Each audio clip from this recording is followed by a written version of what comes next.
የብልጽግናው አገዛዝ የፌዴሬሽን ምክር ቤት በወልቃይት ጉዳይ አስደንጋጭ ውሳኔ አሳልፏል። በዚህም የሁመራ፣ የአዲረመጽ፣ የኮረም፣ አፍላ፣ የጠለምትና የራያ አላማጣ ምርጫ ክልሎች ከትግራይ ክልል መንግስት ውጭ ሆነው ለብቻቸው በቀጥታ ለህዝብ ተወካዮች ምክር ቤት ምርጫ እንዲደረግ ምክር ቤቱ መወሰኑ ተሰምቷል። አቶ ጌታቸው ረዳ ውሳኔውን የሀገሪቱን ሰላም ይበልጥ የሚያውክ ነው ሲሉ ተቃውሞታል። ሰበር መረጃችን ነው። ሰላም ጤና ይስጥልን የተወደዳችሁ የሀገር ድምጽ ሚዲያ ቤተሰቦች፣ የተመረጡ አሁናዊና ቀጠናዊ ጉዳዮችን ያካተተው የሰዓቱ ሰበር መረጃ ተጀምሯል። እስከ ዝግጅታችን ፍጻሜ አብራችሁን ቆዩ። ለቻናላችን አዲስ ሆናችሁ ሰብስክራይብ፣ ላይክ፣ ሼር እንድታደርጉ እየጋበዝን በቀጥታ ወደ መረጃዎቹ ተሻገርን። የብልጽግናው አገዛዝ የፌዴሬሽን ምክር ቤት በወልቃይት ጉዳይ አስደንጋጭ ውሳኔ ያሳለፈም። በዚህም የሁመራ፣ የአዲመረጽ፣ የኮረም አፍላ፣ የጠለምትና የራያ አላማጣ ምርጫ ክልሎች ከትግራይ ክልላዊ መንግስት ውጭ ሆነው ለብቻቸው በቀጥታ ለህዝብ ተወካዮች ምክር ቤት ምርጫ እንዲደረግ ምክር ቤት መወሰኑ ተሰምቷል። የኢትዮጵያ ብሔራዊ ምርጫ ቦርድ በአማራና በትግራይ ክልሎች የይገባኛል ጥያቄ የሚነሳባቸውን አካባቢዎች በተመለከተም የሰጠውን ውሳኔ ዛሬ በመግለጫ አስታውቋል። ቦርዱ በሰባተኛው ጠቅላላ ምርጫ የጊዜ ሰሌዳ ቦርዱ በጠቅላላ ሰባተኛ ምርጫ የጊዜ ሰሌዳ ላይ በተመለከተው መረጃ መሰረት ጥር 22 ቀን 2018 ዓ.ም የመራጮች ምዝገባ ለማካሄድ እየተዘጋጀባቸው ያሉትን ምርጫ ክልሎችና ምርጫ ጣቢያዎች ዝርዝር ለህዝብ ይፋ ማድረጉን አስታውሷል። ይህንኑ ቦርዱ ያወጣውን የምርጫ ክልሎችና ጣቢያዎች ዝርዝር ተከትሎ ጥር 25 2018 ዓ.ም የፌዴሬሽን ምክር ቤት ለቦርዱ በጻፈው ደብዳቤ በትግራይና በአማራ ክልላዊ መንግስት መካከል አከራካሪ ሆነው የቆዩት የአምስት ምርጫ ክልሎች ይገባኛል ጥያቄ እስኪፈታ ድረስ ውሳኔ ያሳልፈዋል። የሁመራ፣ የአዲመረጽ፣ የኮረም አፍላ፣ የጠለምትና የራያ አላማጣ ምርጫ ክልሎች ከትግራይ ክልላዊ መንግስት ውጭ ሆነው ለብቻቸው በቀጥታ ለህዝብ ተወካዮች ምክር ቤት ምርጫ እንዲደረግ ምክር ቤቱ መወሰኑን ለቦርዱ አሳውቋል።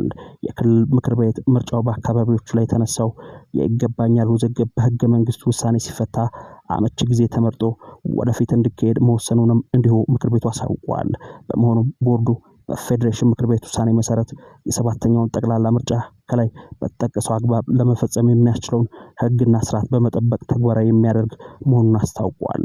ይህ በእንዲህ እንዳለም የቀድሞ የትግራይ ጊዜያዊ አስተዳደር ፕሬዝዳንት አቶ ጌታቸው ረዳ የኢትዮጵያ ብሔራዊ ምርጫ ቦርድ በአከራካሪ ምርጫ ክልሎች ላይ ያሳለፈው ውሳኔ የሀገሪቱን ሰላም ይበልጥ የሚያውክ ነው ሲሉ ክርክራቸውን አቅርበዋል። አቶ ጌታቸው ረዳ ይህንን የምርጫ ቦርድ ደብዳቤም ሆነ መነሻ የሆነውን የፌዴሬሽን ምክር ቤት አፈጉባኤ ውሳኔ በጽኑ ተቃውመዋል። ውሳኔዎቹ የሀገሪቱን ሰላም ይበልጥ ከማወክና ከማናጋት ውጭ ሌላ ፋይዳ ወይም ትርጉም ይኖራቸዋል ብለው እንደማያምኑ የቀድሞ የትግራይ ጊዜያዊ ፕሬዝዳንት በጽሁፋቸው አስፍረዋል። ህዝቡን የናቀው የብልጽግና አገዛዝ በዜጎች ላይ እየጫነ የሚገኘው የዋጋ ጭማሪ መቀጠሉ ተረጋግጧል። ባንኮች ለደንበኞቻቸው በሚሰጡት የዲጂታል ባንኪንግ አገልግሎት ክፍያ ላይ የዋጋ ጭማሪ ማድረጋቸው ታውቋል። ባንኮቹ በደንበኞቻቸው ላይ የዋጋ ጭማሪውን ያደረጉት አገዛዙ ሰው ሰራሽና የተፈጥሮ አደጋዎች በራስ አቅም ፈጣን ምላሽ ለመስጠት የሚያስችል ገቢ ለመሰብሰብ በማቀዱ ነው ተብሏል። ከዚህ ጉዳይ ጋር በተያያዘም ኢትዮ ቴሌኮም በአገልግሎቶቹ ላይ የዋጋ ጭማሪ ማድረጉ ይታወሳል። ተቋሙ በዚህ ዓመት ብቻ 2 ጊዜ ባደረገው የዋጋ ማሻሻያ እስከ 700 ብር የሚደርስ ጭማሪ አድርጓል። በተመሳሳይ መልኩ ባንኮችም ከኢትዮጵያ አደጋ ስጋት ስራ አመራር ኮሚሽን በተጻፈላቸው ደብዳቤ በአገሪቱ የሚስተዋለውን ሰው ሰራሽና የተፈጥሮ አደጋዎች በራስ አቅም ፈጣን ምላሽ ለመስጠት ሁሉንም ባንኮች ከደንበኞቻቸው ላይ ክፍያዎችን በመሰብሰብ ለኢትዮጵያ አደጋ ስጋትና ምላሽ ፈንድ ጽህፈት ቤት ሂሳብ ገቢ እንዲያደርጉ ታዘዋል። በዛሬው ዕለትም የኢትዮጵያ ንግድ ባንክ ጭማሪውን ተግባራዊ ማድረግ ጀምሯል። አዋሽ ባንክ ለደንበኞቹ በላከው አጭር የጽሁፍ መልእክት ከሚሰጠው ማንኛውም አይነት ብድር 1% በዲጂታል ባንኪንግ አገልግሎት ክፍያ ላይ ደግሞ 5% ጭምር ክፍያውን እንደሚሰበስብ አስታውቋል። ይህን አሰራር ከየካቲት ወር ጀምሮ ተግባራዊ ማድረግ መጀመሩንም ባንኩ ለደንበኞቹ ከላከው መልእክት ላይ ተመልክተናል። ባለፈው ዓመት መጋቢት ወር ባገዛዙ ፓርላማ የጸደቀው የኢትዮጵያ አደጋ ስጋት ስራ አመራር የተሰኘው አዋጅ እለት ደራሽ ሰብአዊ ድጋፍ ምግብና ምግብ ነክ የስትራቴጂክ መጠባበቂያ ክምችት ለማምረት አለያም ግዢ ለመፈጸም መንግስት ከተለያዩ ተቋማት በየወሩ ገንዘብ እንደሚሰበስብ ይገልጻል። የመንግስት ሰራተኞችም ከደሞዛቸው ላይ ለዚህ ዓላማ በሚል እየተቀነሰባቸው መሆኑ ተሰምቷል። ምንም እንኳን የመንግስትና የግል ሰራተኞች ከደሞዛቸው ላይ ለአደጋ ስጋት ምላሽ ፈንድ እንዲያዋጡ የሚያስገድድ ድንጋጌ የተሰረዘ ቢሆንም የአዲስ አበባ ከተማ አስተዳደር ግን ከሰራተኞቹ ላይ 0.5% እየቆረጠ መሆኑን ሰምተናል። በተመሳሳይ መልኩ ለብሔራዊ አደጋ ስጋት ምላሽ ፈንድ የሚውል ነው የተባለውን መዋጮ የከተማዋ ነዋሪዎች ከውሃ ክፍያ ጋር የሚታሰብ 5 ብር በወር እንደሚከፍሉም ተገልጿል። በመጨረሻም ጀነራል አልቡርሃን በኡጋንዳ መንግስት ላይ ተቃውሞ አሰሙ።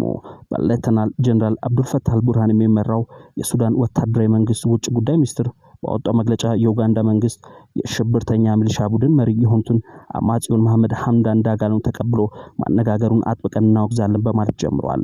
ሲቀጥልም የኡጋንዳው ፕሬዝዳንት ዩዌሪ ሙሴቬኒ ከአማጺው ጋር መነጋገራቸው የሱዳንን ህዝብ እንዳሳዘነ ገልጾ ድርጊቱን በአማጺው ሽብርተኛ ባህሪ ምክንያት ለተገደሉት ንጹሃን ዜጎች ህይወት ያላቸውን ንቀት የሚያሳይ ነው በሚል አስታውቋል። ጨምሮም ሌተናል ጀነራል ዳጋሎ የተደረገውን ደማቅ አቀባበል በአማጺው ቡድን ንብረታቸው በተዘረፈባቸውና በወደመባቸው ሰዎች ስሜት ላይ ማፌዝ ነው በሚል ገልጾታል። መግለጫው በመቀጠልም በዚህ አሸባሪ ቡድን የተፈጸመውን ግፍ ዓለም አቀፍ ማህበረሰብ እንዳወገዘው ይታወቃል። ሌላው ቀርቶ ኡጋንዳ አባል የሆነችበት ኢጋድን አፍሪካ ህብረት ጭምር ያወገዘው ነው ካለ በኋላ ኡጋንዳ ጄኔራሉን ጠርታ ማነጋገሯን አንድም ለሰብአዊነት ክብር የሌላት ሁለትም የሱዳናውያንን የስነ ልቦና ጉዳት ከግምት ውስጥ ያላስገባ እርምጃ እንደሆነ ጠቅሶ ጠንካራ ተቃውሞ አሰምቷል። የኡጋንዳ መንግስት የፈለገውን ሰው ጠርቶ የማነጋገር ሉዓላዊ መብት እንዳለው የጠቀሰው መግለጫው በተጨማሪም በሁለቱ ሀገራት መካከል ያለው ግንኙነት ምን መምሰል እንዳለበት የመምረጥ መብቱ የተጠበቀ መሆኑን ገልጿል። ከዚህ አንጻር የኡጋንዳ መንግስት ከሱዳን ጋር ባለው ግንኙነት ላይ ለውጥ ለማድረግ ወይንም አዲስ ፖሊሲ ለመከተል ያሰበ መስሎ እንደተሰማው ያስታወቀው መግለጫው ይሁንና የኡጋንዳ መንግስት በዚህ አይነት ድርጊት ይቆጠባል የሚል ተስፋ እንዳለው አስረድተዋል። በመሆኑም ኡጋንዳ ከዳጋሎ ጋር ያላትን ግንኙነት በአስቸኳይ እንድታቆምና ከዚህ በኋላም ለዚህ ሰው በሯን ዝግ እንድታደርግ ጥሪውን አስተላልፈዋል። ይህ በእንዲህ እንዳለም የፈጥኖ ደራሽ ኃይል ዋና አዛዥ የሆኑት ሌተናል ጀነራል መሐመድ ሐምዳን ዳጋሎ ወደ ኡጋንዳ የተጓዙት በአፍሪካ ህብረት አማካኝነት የተጀመረው አዲስ የድርድር ጥረት አካል መሆኑ ይታወቃል። የአፍሪካ ህብረት የሰላምና ደህንነት ምክር ቤት ኦክቶበር 8 2025 በውሳኔ ቁጥር 1308 ባሳለፈው ውሳኔ ለሱዳን ችግር ዲፕሎማሲያዊ መፍትሄ እንዲፈለግ ስምምነት ላይ መደረሱን የገለጸ ሲሆን ይህንን የሚከታተል አንድ ኮሚቴ ማዋቀሩም ይታወሳል።